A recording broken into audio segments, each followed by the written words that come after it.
Hello, everybody, and welcome to our CLE today. We have a very special CLE today with a panel of experts on jury selection and some of the best practices. And we are so happy to have all of the panelists sharing their expertise and experience with us. Please use the Q&A feature to ask questions or comments, or you can raise your hand and then I can ask you to unmute yourself and you can talk to the panelists that way. And without further ado, I turn the time over to Matt Barraza, who is the new Executive Director of the Utah Indigent Defense Commission, and he is moderating this panel. And I'll give you the time from here, Matt. Thank you so much for coming, everybody. Yes, thank you. So as Katrina mentioned, my name is Matt Barraza. I'm the Executive Director of the Indigent Defense Commission. I've been in this position for almost exactly 1 month, I think. So I'm happy to be here, happy to be part of this presentation. We have a panel, we're talking about jury selection, but then also we're going to kind of center the discussion over race and how to factor in a consideration of race in selecting a jury and how to best serve your clients who might be people of color. So on our panel, we have Judge Clemens Landau. Say hello and introduce yourself. Hi, I'm Judge Landau. I'm the judge at the Salt Lake City Justice Court, and I don't consider myself an expert on jury selection, but I do come with lots of data that we've collected over the past few years that I think is helpful to the topic. So I think that's why I'm here. We also have Jessica Winters Peterson. Say hello and introduce yourself. Hi, I am a criminal defense attorney. I've been one for about 15 years. I also am not an expert on jury selection, but I do love voir dire and I find it fascinating. And so I read a lot about it, and it's one of the most important parts of my preparation for trial. But I think I can give that insight. And how long have you been practicing? Almost 15 years. Almost 15 years. Yeah. Great. I know. Also joining us will be John, what's John's last name? Quorum. Oh, Quorum. Quorum. Yeah. John Quorum, he's with the Utah County Public Defender's Office. He and Jessica recently had a trial in Utah County that had some very explicit racial themes involved in that. And so they'll be able to share their experience in selecting a jury and how that trial went.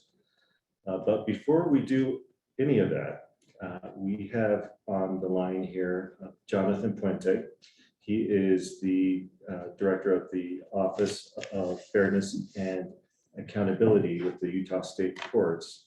And so we wanted to invite him to talk a little bit about his office and the work that they're doing. So John, if you could take it away. Matt, thank you so much for giving me this opportunity, and thank everyone for taking time to listen to me. As mentioned, my name is John Puente. I am the director of the Office of Fairness and Accountability. And for those of you that are wondering what that is or who we are the newest department or office in the AOC. We are about 11 months old. The office was inaugurated this year in January. The charge of the office is to identify and to remove any racism and bias from the Utah courts. So we should be done in about 3 more months, I think. Thanks for the courtesy laugh there. No, that is the charge of the office. A little background on why the office exists and where it comes from. In the late 90s, the courts established a commission on race and ethnicity in the Utah courts. For about 4 years, 4 or 5 years, the courts gathered data, They did town hall meetings with diverse communities. They traveled throughout the state. They engaged stakeholders. They put in a lot of work. And around 2001, the commission started, I believe, in '96. Around 2001, they submitted their report to the Judicial Council and the Supreme Court with recommendations on what they felt needed to be addressed to address racial disparities in the judicial system. The biggest disparity is the overrepresentation of folks of color in the criminal and the juvenile systems. So what ended up happening, the Judicial Council and the Supreme Court took the report, where I believe there were over 75 recommendations, and they shelved it. And that report sat there. And then 2020 happened. And if you folks remember, protesters were storming the gates at certain courthouses, and the AOC wondered, what should we do? And someone remembered, hey, didn't we have that task force on race and ethnicity back from the 90s? And one of the recommendations was to establish an office similar to this. So this is where the Office of Fairness and Accountability comes from in its history. Currently, there are many. So yeah, that's the task force. Excuse me, that's the task of the office. And just to put things in perspective, I was learning how to drive in 1996, and I am going through a midlife crisis. So that tells you how long it took for the courts to take action on this very serious matter.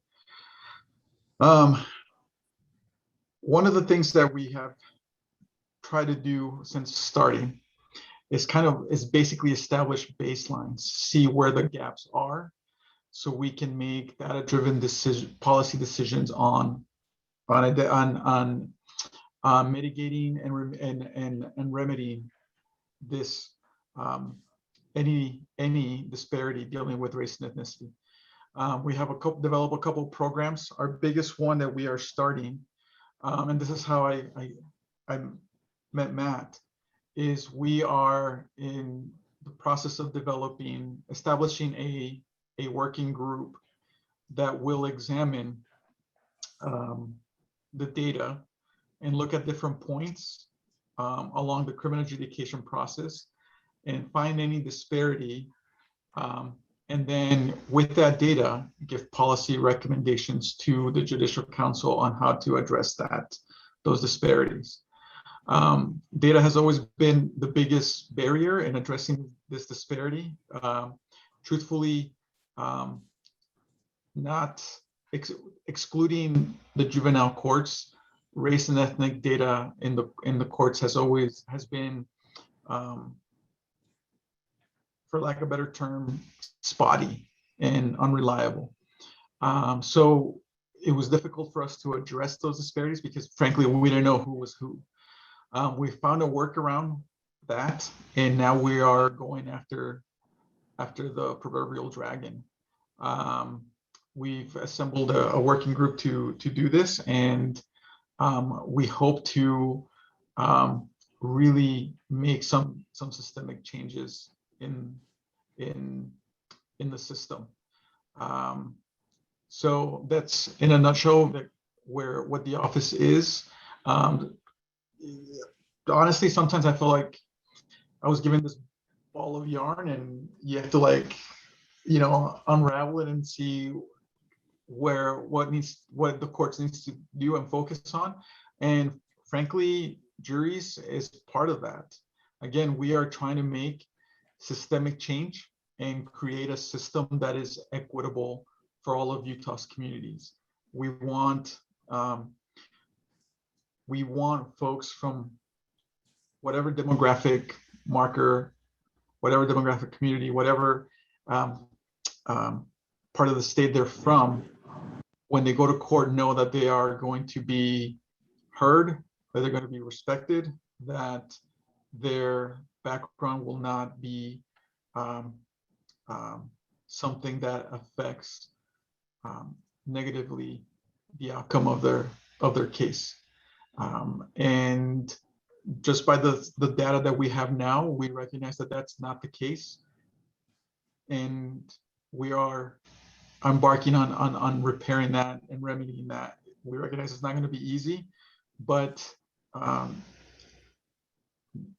the work of justice isn't. And we're building this coalition and working groups to address this.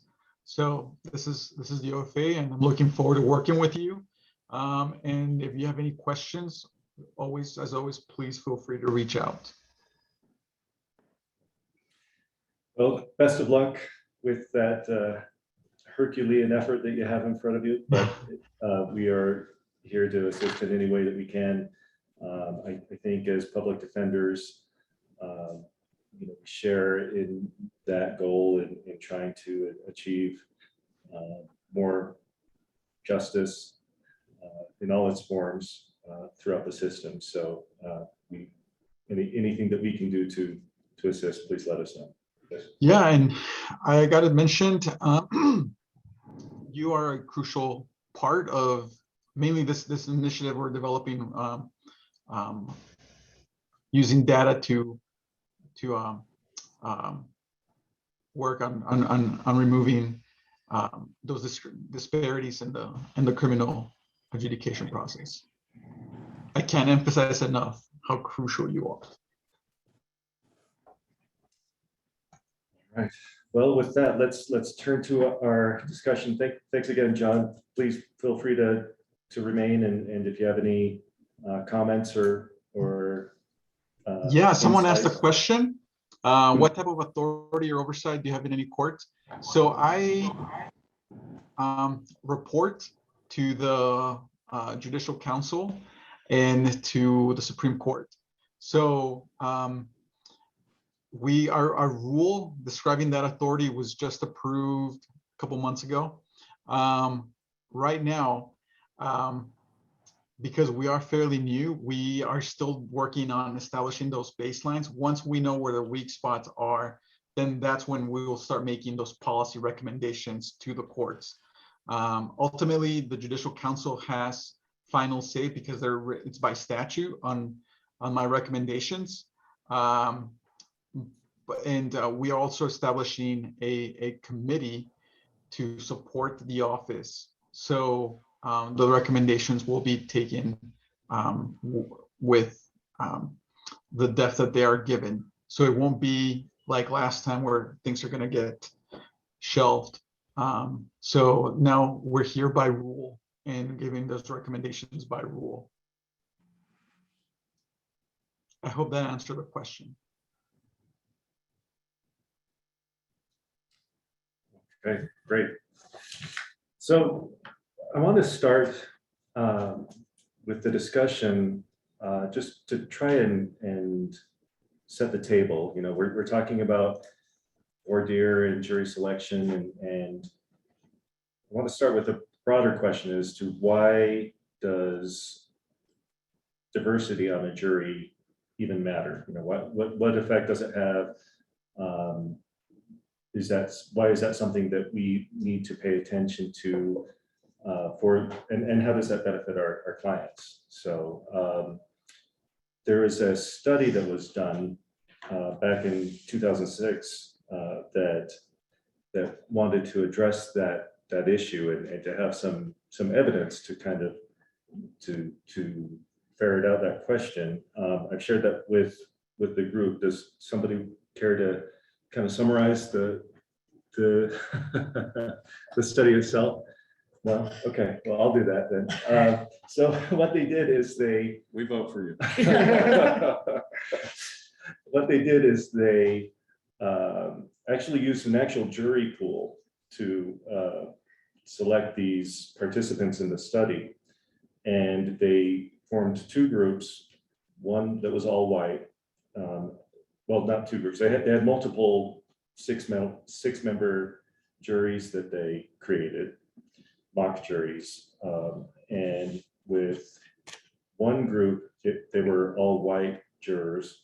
And with the other group, there were 2 jury members who were, I believe they were black on each of those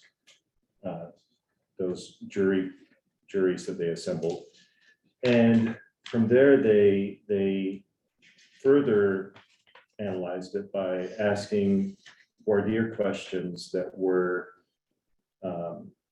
with one group, they had it where there was no mention of race at all. It was very just your standard, can you be fair and impartial? And then with the other groups, they did have some questions regarding race, because the mock trial that they were having, the defendant was black. And so some of the questions that they asked during voir dire was, do you have any biases or prejudices that might prevent you from judging an African-American defendant fairly? In your opinion, how does the race of a suspect affect the treatment he or she might receive from police? So not super controversial questions, just kind of raising the question of race.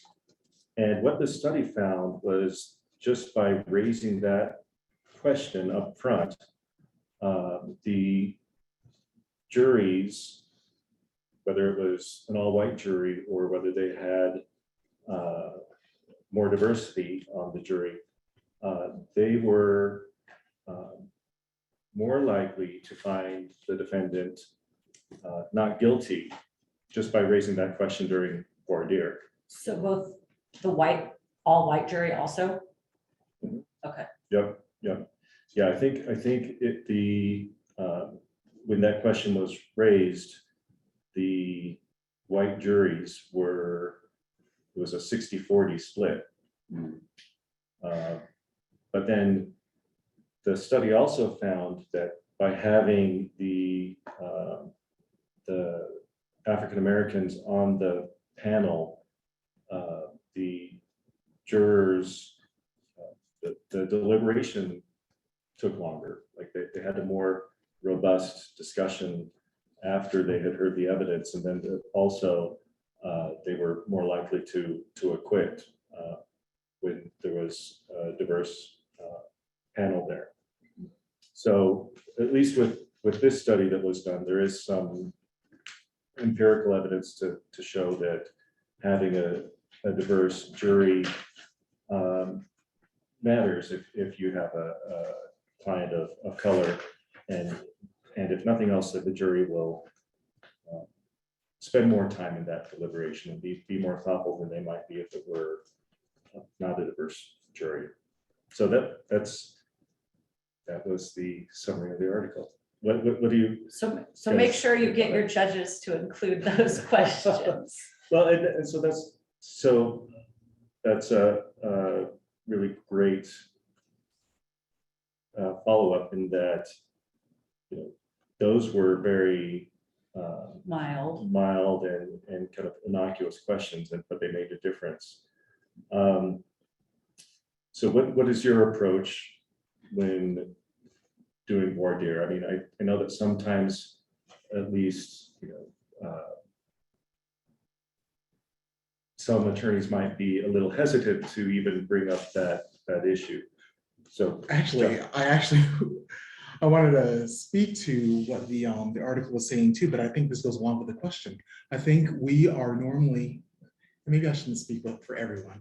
I won't speak for everyone. Go ahead. From my experience, when it comes to issues of race, we're told to shy away from it, right? Mhm. That's whether we're white or a person of color, especially in a white space, we're told to shy away from that discussion. And the study is saying that just bringing up questions like that makes a huge difference. And so in our everyday life, we're being told, don't talk about it because it might make people feel uncomfortable. And the last thing we want to do is make our jurors feel uncomfortable, right? But the study is showing that talking about it actually does benefit to the process.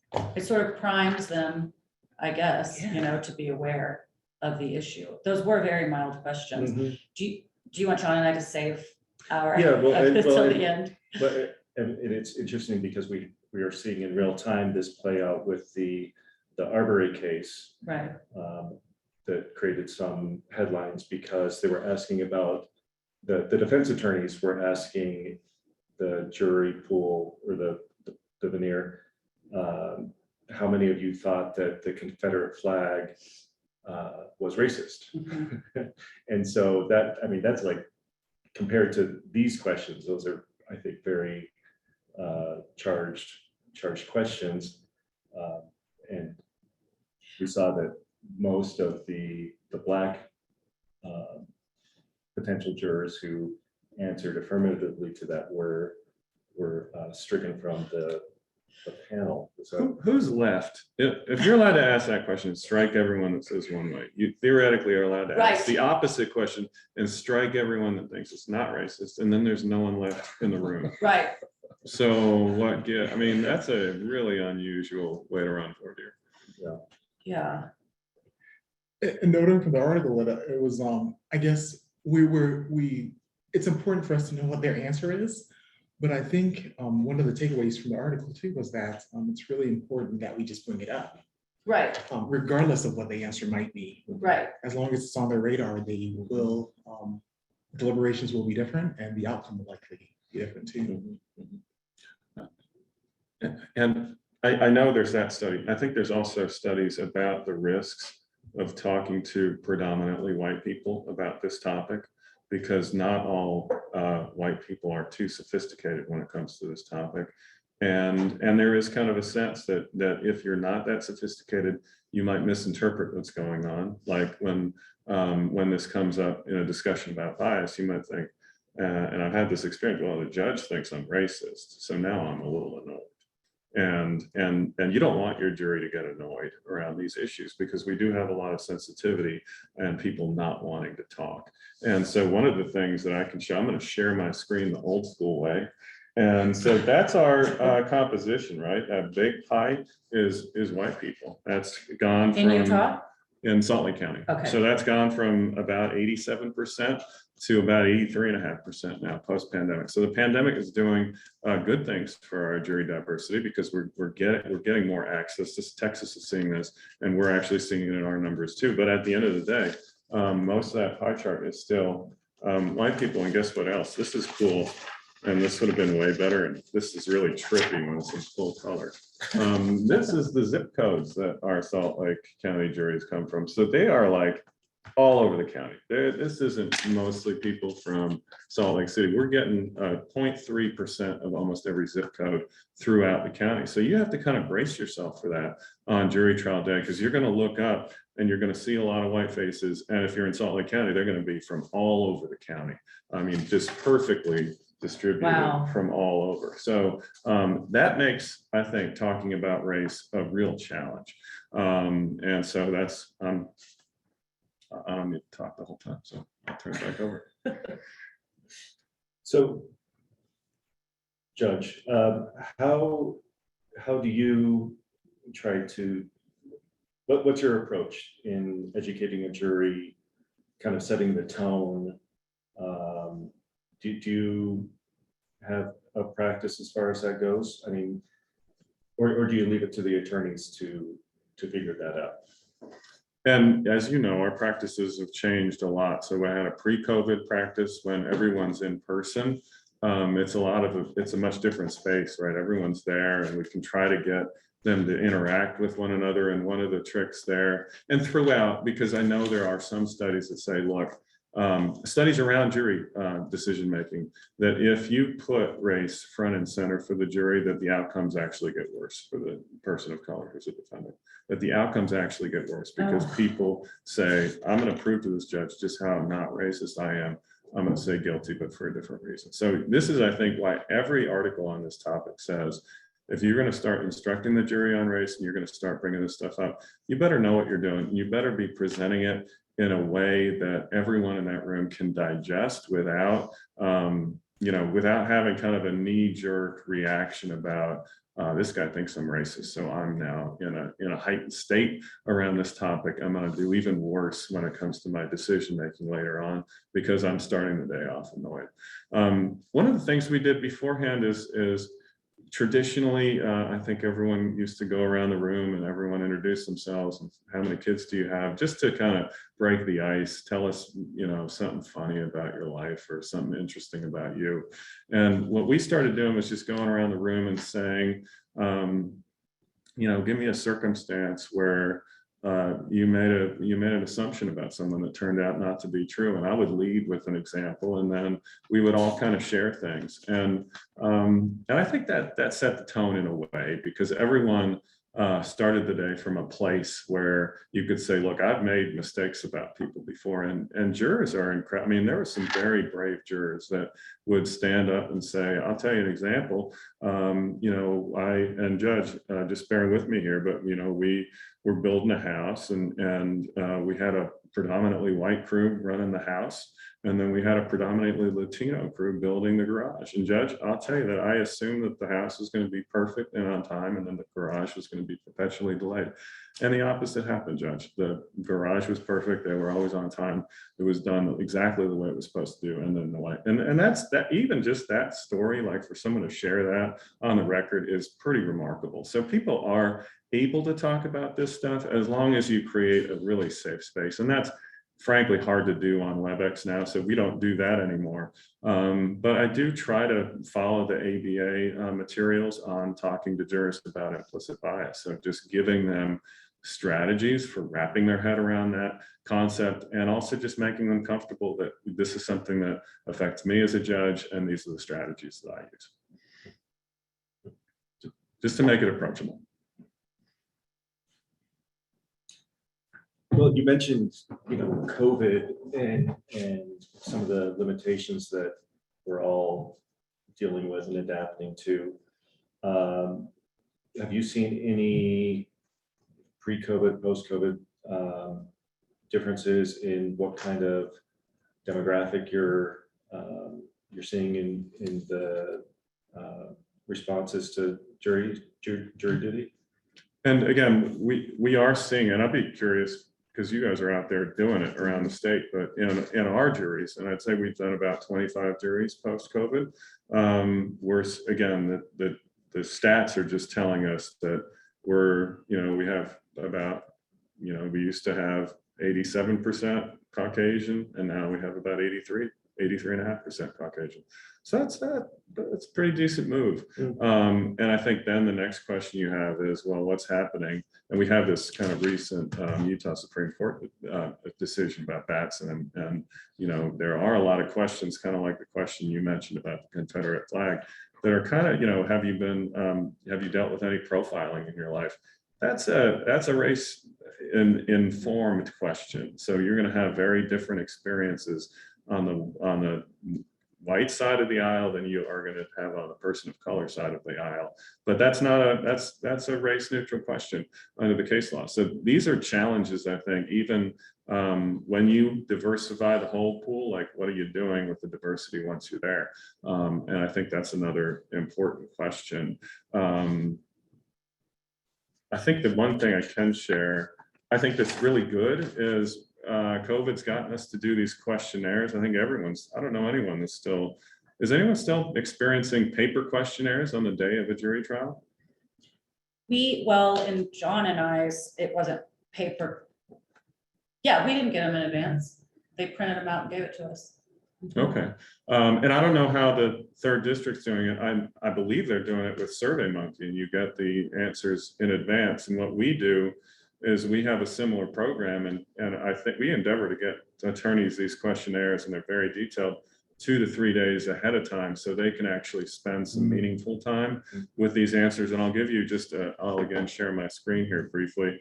And this goes to the Supreme Court's case too, just in the way people look at law enforcement, right? So I think the third district questionnaire and our questionnaire has a question that's basically like, the judge is going to tell you that you need to treat law enforcement testimony the same way you do that of other witnesses.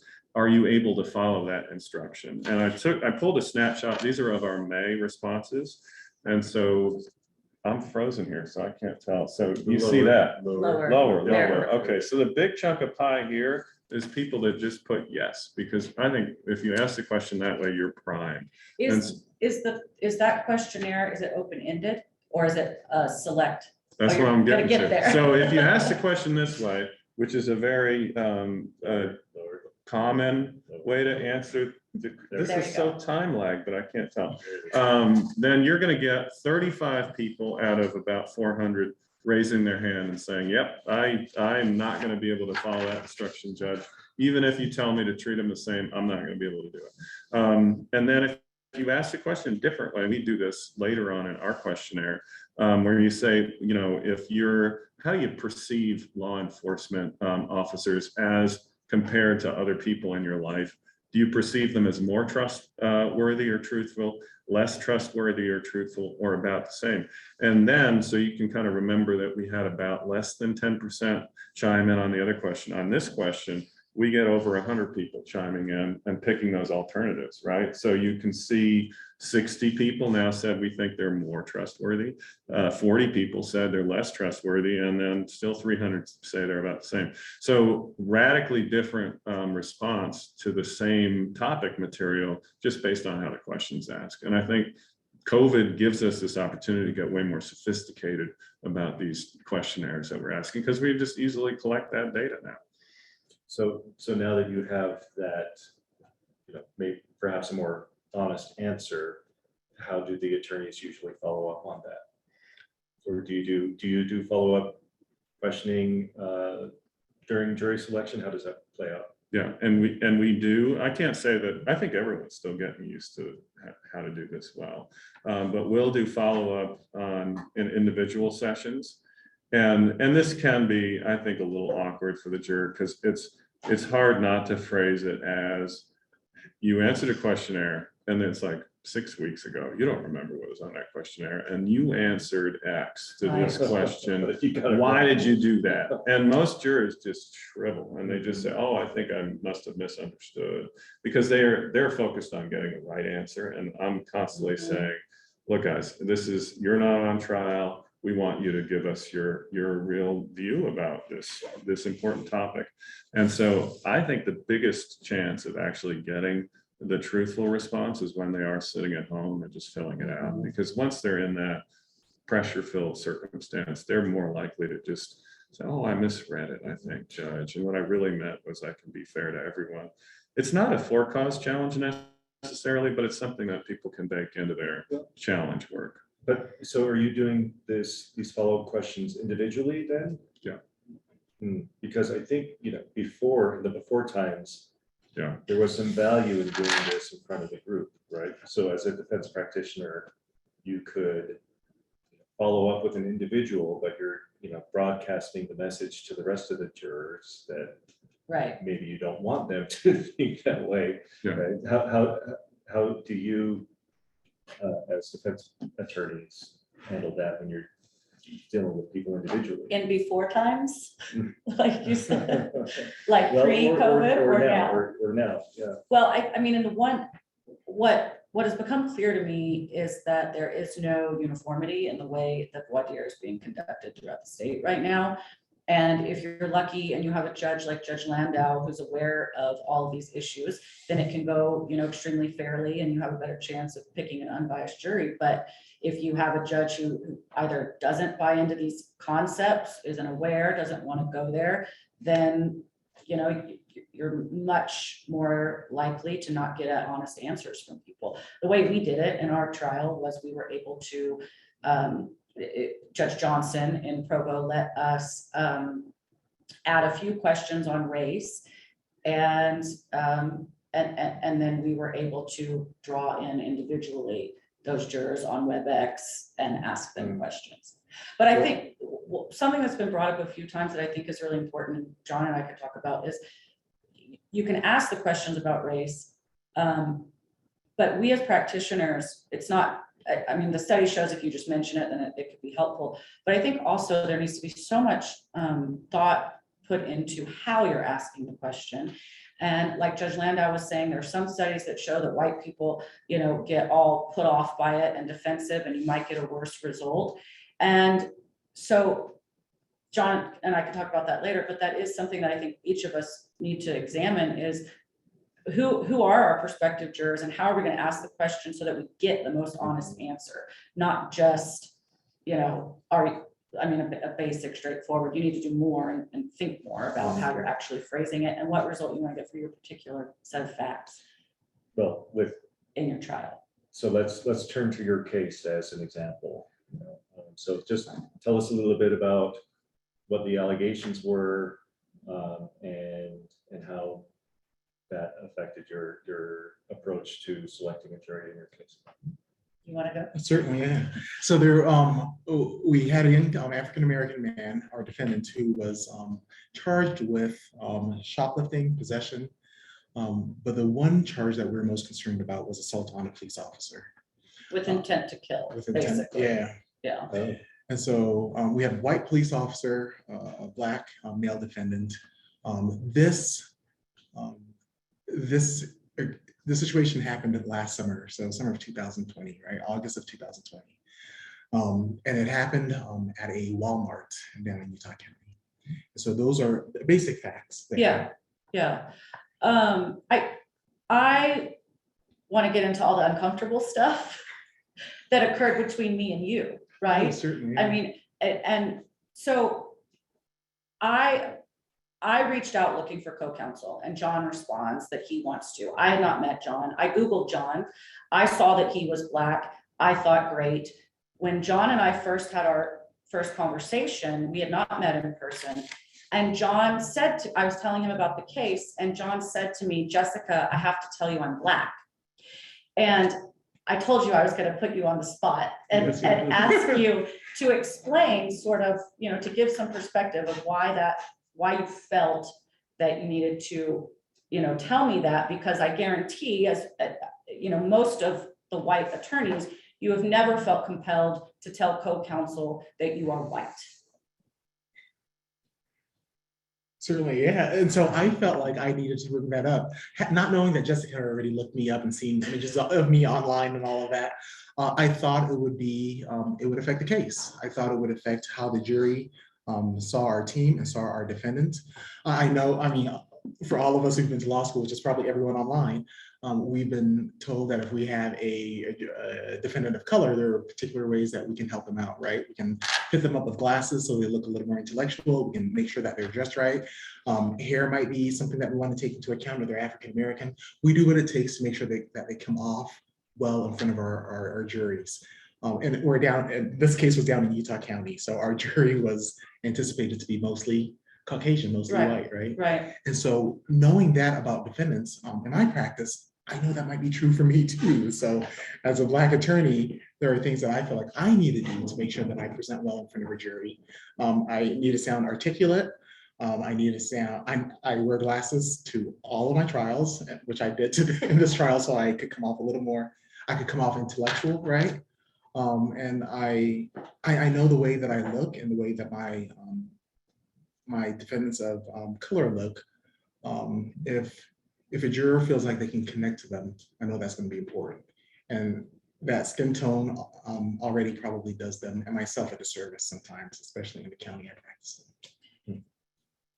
Yeah, so you felt that your race was important to tell me. Did you think I would say, oh no? I felt like you needed to take it into account if you're going to have me second chair. Right. So, Yeah. And I think this is vulnerable, like me sharing. I think, what did I tell you? I said, no, we're going to double down on Blackness. But it's like only a white person of privilege, would say that and think like we're still going to win. What was your response? You were like, whoa, girl. Never mind. You do realize what we're doing. We're going to put two Black people at that table and ask. And so, and this is probably another caveat. My assumption was that we were going to go into this trial and do what I normally do in my everyday life and not bring up race, right? Because it's going to cause a big mess if we have a jury of Caucasian or white people. And so my assumption was, if we're going to have two Black people at the defense table, and we're not going to explicitly talk about race, that's going to be a problem. So that was my feeling when Jessica and I were speaking about this. Yeah, and so I think as counsel, something else that occurred that was interesting. When we were discussing what voir dire questions we wanted to include and how the judge was going to let us include them, she put the parameters on that it had to be easy through WebEx and you had to raise your hand. The jurors would have to, it had to be raise your hand if questions, sort of. And when I first told the prosecution that we were going to ask these questions about Black Lives Matters and Blue Lives Matters and the fact that the officer was white and our client was Black, the prosecutor said, no, that's a red herring. This case is not about race. I don't want the jury to be distracted. And I know for me, it was not hard, but for, you know, a lot of you all, it is uncomfortable. And I said, with John sitting there and my client, I said, how is this not about race when my co-counsel is Black and Jordan is Black, you know, the client was Black.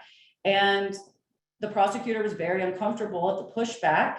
But I think overall, I've been telling, you know, Matt, that part of the message I want to convey at least is we've got to get uncomfortable. You know, there's going to be no progress unless we push through it and push through your discomfort. And as those studies that they were talking about at the beginning show, it's absolutely essential when you have a defendant of color that you do address race in whatever way you know, decide is going to be, you know, beneficial for your client. Well, let's talk about that. So how did you craft your questions in a way that would raise the issue, signal to the jury that this is what your theme is, without alienating somebody who might end up being on your jury? Well, so one thing that happened with our trial in selecting the jury, and again, I'm going to throw it back to you about the little story about getting honest answers, because that's the point, right? You want to ask the questions you're afraid to hear the answers to, because you want to get off of the panel the jurors that aren't going to be helpful to your client. And we weren't able to be seen on WebEx during our jury selection by the jurors. And I, of course, jumped up and down at the first day and was like, well, that's not fair. We need to be seen. Blah, blah, blah, blah. And Judge Johnson said, well, I'll turn my camera around if you'd like, Ms. Peterson. And then John and I had a conversation that night, and say what happened. Yeah, essentially, I didn't explicitly say right away that I didn't want the camera on us. Right. I kind of, I was like, Jessica, let's not do the camera thing, right? But of course, even in this setting, I didn't want to like full on tackle race, right? We're co-counsel. I should have been able to feel like I could go there, but Right. I wanted to approach it the right way that my everyday lived experience tells me I should approach it. Finally, we actually just went there. And I said, they will not, those potential jurors will not give us their most honest answer if they see that I'm Black. They will give us the answer that they think we want to hear. And I was coming from my lived experience that so for example, I know that I can walk into a room when a group of people have been talking about race and they're being pretty open and honest with each other. And you can feel that change and so that's the way I felt the jury might go. Like, Right. As soon as that camera pans to us at our defense table, and they realize that there were 2 Black people at that table, just maybe they may answer in such a way that might be more acceptable, or they think will be more acceptable to me and the defendant. Right. Yeah. So we shied away from the camera. So we didn't have the camera, and we actually ended up having some pretty honest answers. I can't take credit for the formulation of the questions. We were forced into it by Judge Johnson, but what ended up happening is we combined questions so that the jurors could answer yes, and we didn't know in the group setting whether they were answering yes to having strong feelings about Black Lives Matters or yes to having strong feelings about Blue Lives Matters. Yes. So what was the actual question?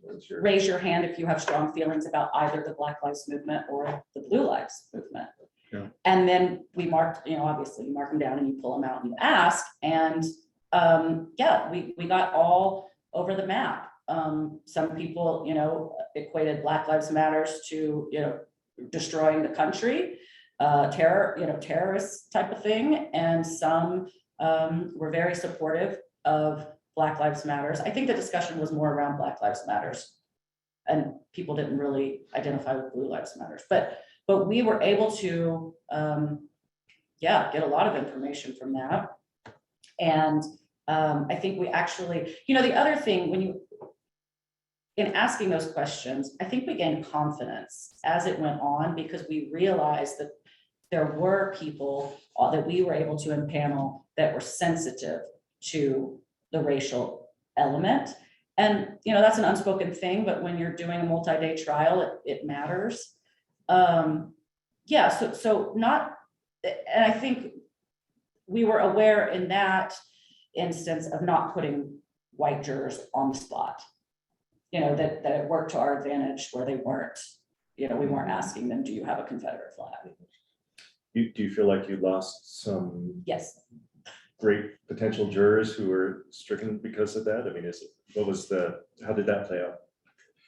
I think we lost at least 2. There were 2 that were very pro Black Lives Matters.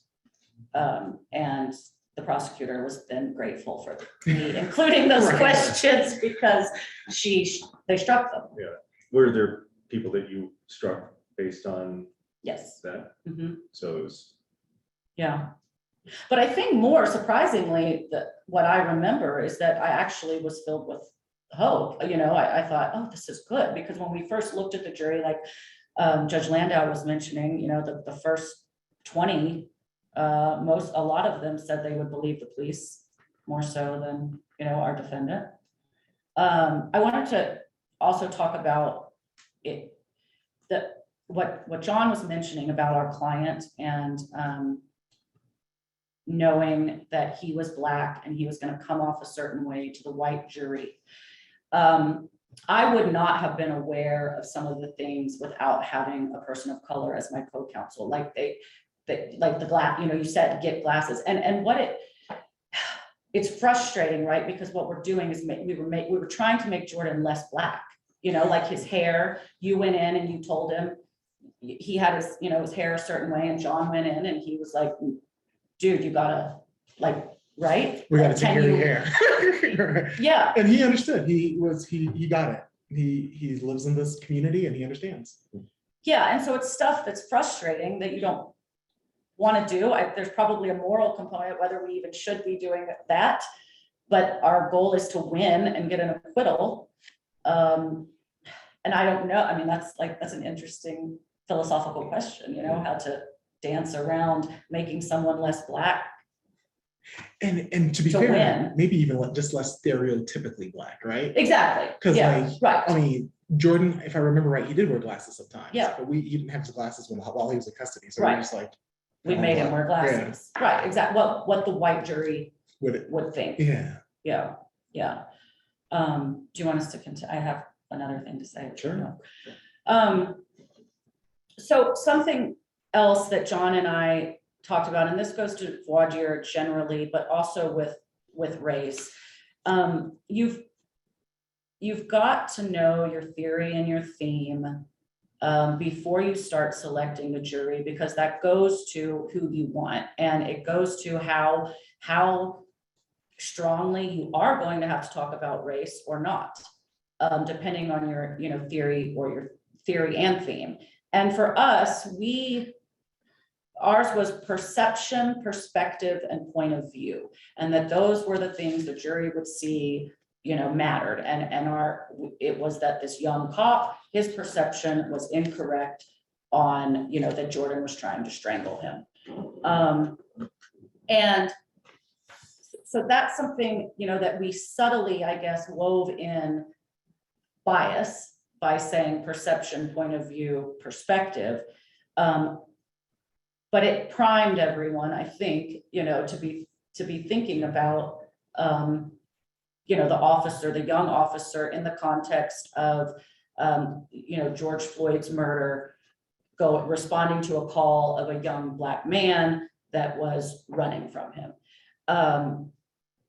And to be fair, I also you were the one, when we were talking about closing, that said, put this in the context of Jessica. This was like less than 2 months after George Floyd was murdered. And that was all John, you know? All of that stuff was in the atmosphere. Yeah, And it still kind of is, right? right. And so the jurors are gonna see those optics and see those dynamics and be reminded, this looks oddly familiar. Yeah. So who ended up on your, Oh, yeah. your Do you want to jury. talk about what Oh, you so- don't want to talk about? Oh, yeah, I'll talk about what I don't want to talk about. Obviously, we were really careful. We weren't striking anyone because of their race or anything like that. But there was a moment, and let me think about this. I can say for certain that was the first time that I had a Black defendant. Again, I practiced in Utah County and have my whole career. So this is my first Black defendant and For trial. for trial, Yeah. yes, for trial. And never sat at a defense table with a Black client. And so this was a new experience for me in how much our lived experiences could inform exactly what was going on and what we saw in terms of the jurors.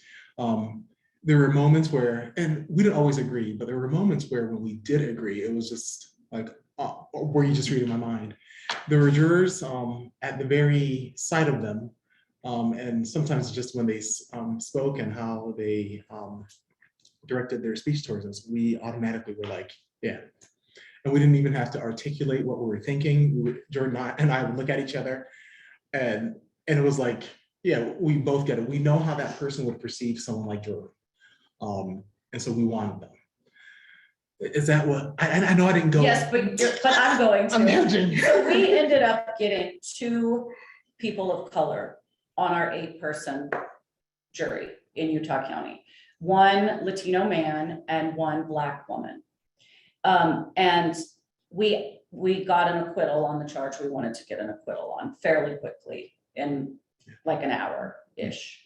And so that's consistent with the empirical data from the study. Yeah, I don't, it's hard. I'll Yeah. do it. Even in this setting, right? It's hard. It's awkward. It's just hard to say, but I will just say it. And if you're gonna come after me later on after this, come after me. We wanted that, there was a young biracial lady. We wanted her on the jury. We, again, from our lived experience, we thought we knew exactly how she would look upon this situation.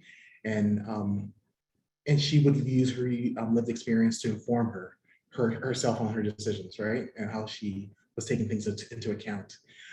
The Latino man surprised us, actually. Yeah, He was not what I thought he was when he shared more about himself. right. And so, yeah, he wasn't, I guess I was going by stereotypes, right? Yeah, And yeah. the stereotype that I thought I was gonna get was not what I got.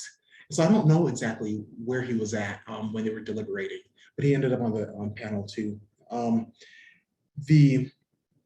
I lost my thoughts. But we did want that young lady. Jordan and myself both knew from little that we could gather really quickly that she would be helpful on the jury. Right. And Well, what we were discussing in preparation for this is that's such an uncomfortable thing. I was telling John that as white people, right, we're raised not to talk about race, and or we, you know, that was the predominant, way of the past. I guess it's changing now. But so my reaction to John and Jordan wanting to select this woman and reading into just that she was biracial was, well, that can't be enough, because you're looking at her color. Like, we're taught to see the person, all this BS, right? The person All behind, jurors matter. yeah, behind the skin color. And so I'm wondering if other attorneys feel the same, where you're not allowed to prefer, you feel like you're not allowed to or you're not allowed to speak that you would prefer a juror because of their race. And that's also what the law, says. But what actually happened in this little, was that you and Jordan absolutely, hands down, preferred her. And we questioned her. And if, obviously if she had said things that we didn't like, we would have Right. booted her. But yeah, the discomfort there from admitting and being honest that that is a factor. And I don't think either Jordan or myself would have been open to have that, that unspoken conversation if a few days before we all, myself, Jessica, and Jordan hadn't spoken about race openly. Because Jessica broached the subject right away when we were preparing for trial in Jordan's presence. And I think that made Jordan feel comfortable. Like, oh, you're white and we can talk about this in front of you. Okay, let's go there. Yeah, I don't even remember. It was at the prison, and you went there, and he felt comfortable, and Yeah. I automatically felt comfortable. So I think it's important to have a strategy for that when things break down. And I get now it's WebEx, it's a little different. But I can anecdotally just think of a few conversations where I was live in person. And I think it really falls more on the judge maybe, but you can also have a strategy as a defense attorney when you do, okay, and this was a situation where the attorney was Black and the person that we had brought in for individual questioning was someone that presented as kind of a perhaps middle to lower class white person. And something went off a string of words started coming out, and he knew it, the attorney knew it, there was just tension. And if you know in our society that that's going to happen, if you have a strategy for just saying, okay, and I wasn't strong enough to do this at the time, but I think I could maybe pull it off now, where you just say, look, we just had a moment of some racial discomfort here, and we need to get through that because it's important for the fairness of today's proceedings that we continue to talk to one another openly. And so I think part of that is always making the juror now, let's say, look, you are not on trial today for your views. We are here, the attorneys are here. Their job requires you to just be honest with us and to make that as comfortable as possible. And that phrase I get from, there's a law professor out in San Francisco, her name is Professor Rhonda McGee, and she has a book called The Inner Work of Racial Justice. And it really is about this mindfulness concept that you can say, let's be more mindful about this stuff so that when it happens, we don't have to run scared from it. We can just say, look, that was starting to get really uncomfortable. And you know what? That's perfectly okay because we are not comfortable with this stuff in our society. So the fact that we're still sitting here and not running for the exit is great. And now we're just going to sit with the discomfort and then we're going to move on free of that burden. And frankly, also to recognize the experiences that John and other attorneys of color and other judges of color have in this system. John's got to be way more brave, way more courageous about this crap than any of the white people that he's also practicing with. That takes courage day in and day out. And I think if we appreciate that on the day-to-day, we'll be better when that moment comes up in the professional practice, as opposed to just being like, oh my God, that came out of nowhere. And then we missed it because we were so shocked by the fact that we had this train wreck situation that we couldn't claw ourselves out. Well, I think we'll wrap it up on that note. Thank you, Judge, for It was such a pleasure being here. It's great. Thank you, And everybody, for meeting you. attending. I It hope was that really this nice meeting you. was a good illustration of how to approach, what can be a complicated issue to navigate. So, Can I add one more thing? No. If you want to challenge virtual voir dire, email me. Oh, I better leave. I don't know, want you to Judge say- Landau disagrees with me. He thinks it's better. No, I'm neutral. I just. Oh, right, okay. Whenever that argument's made to me, I don't want to be Okay, well- contaminated. So go ahead. Just and make email that- me, yeah. and we've got motions that we were using in Utah County. And it could be based on the cross-section of a community argument, which includes race. So email me. thank you, panelists, for participating. Appreciate it. And thank you, everybody, for attending. We'll see you next time.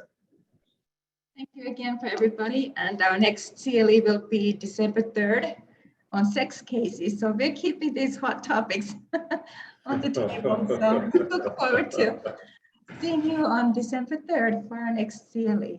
Thank you, everybody. And I will submit all the attendees' names to the bar for 1 hour of CLE credit when it's approved. Thank you.